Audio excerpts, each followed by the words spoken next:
Okay, teaching, learning about what? But you're all experts. What am I going to teach you? Yeah. Okay, anybody else? Oh, learning process, yes. Okay, maybe somebody from the back. What do you think? Oh, put the mic in front of somebody. Doesn't matter. You choose. Ashish. Yeah, so the question is, why do you think you're here? Anybody else? To learn something new. Oh, nice. Okay, hopefully you will learn something new now. Is there another one this week? Oh, nice. Nice phrase as well. Man told me this morning you're quite interactive, quite talkative, so I just want to test that. One more person. One more person.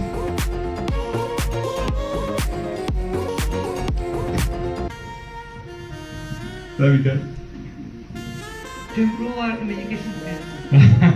That's sort of the loose title that we have. Okay, so we're going to be here till about 12:30. Okay, we try to make it as interactive as possible. We're a little bit limited by the space, but that's okay. Don't worry about it. What do you think my expectations are from you today in the next couple of hours? Yes. Okay, and if you don't, I'll force you to.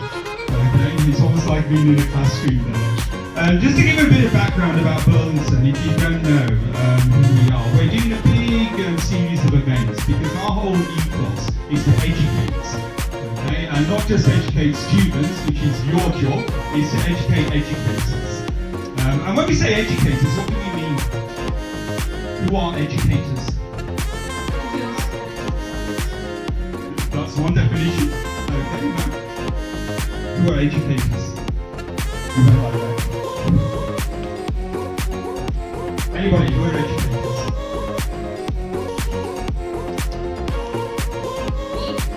Yeah, basically everybody in this room actually who's got an interest in developing maybe a child, a student. Okay, we're all educators, we're all stakeholders in that. So what we've decided to do is to do 100 events in 100 cities. Okay, this being one of the events. But we don't want to do run-of-the-mill events. We want to do something slightly different for that. Okay? Why do we do it? Because we've been around a long time. Okay? You may or may not have heard of Burlington, but we've been around for over 40 years. We've been in over 40 countries, and you can see what we've done.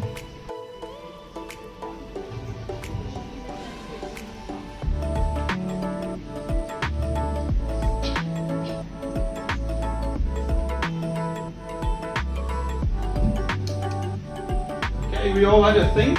Okay, so who wants to volunteer their sentence? Who wants to volunteer their sentence? Okay, Ashish, pick somebody. Okay, ma'am, what's your definition of personalised learning? Learning with one's own experiences. Own experiences, okay, the teacher's experiences or the students'? Children. Okay, so learning according to the child's experiences. Okay, thank you, ma'am. Good. Child-centered, that's a good definition, isn't it? You know, personalised learning, child-centered one. Okay. Learning with the help of their classmates. Okay, so peer learning as well. Peer learning. Not customized learning for one individual. Okay. Oh, customized for one individual. Okay. And one more definition? Experiential. Okay, so there's a common theme there, the interest of the student. Experiential learning. Okay, ma'am said that as well. Okay, so we've got various definitions of that. Okay, the problem is you've got 30-35 kids in a class. Okay, so essentially you've got two ends of the spectrum. Okay, so either the teacher takes control and they tailor the learning for the actual child, but we want to get to this stage. Okay, where the child themselves dictates that. So what's the problem with this stage? Okay, the learner develops, okay, skills to tailor his own learning. What's the problem with that? Yeah, basically the students aren't well equipped, you've got to direct them. Okay, and that's where technology and things like this come in, it just helps. okay, do all this. Otherwise, the two ends of the spectrum, it's problematic for both. You can't focus on one student, okay, and the student themselves may not know, okay, how to go about it.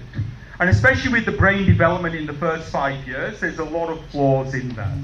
And sad.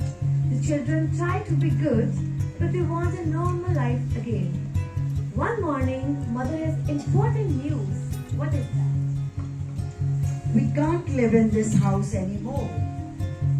We are moving to a new house in the country. It's small, but it's comfortable. No, I love this house. I don't want to leave it. But we don't have the money anymore. The children are sad. The next day, the family starts to pack. Mrs. Kalpesh and the children go to the country by train. It's night when they get there, and they walk to their new house. Finally, they get to the house. They're all tired and hungry after the long hours on the train. The new house is dark and cold. Mother lights a candle.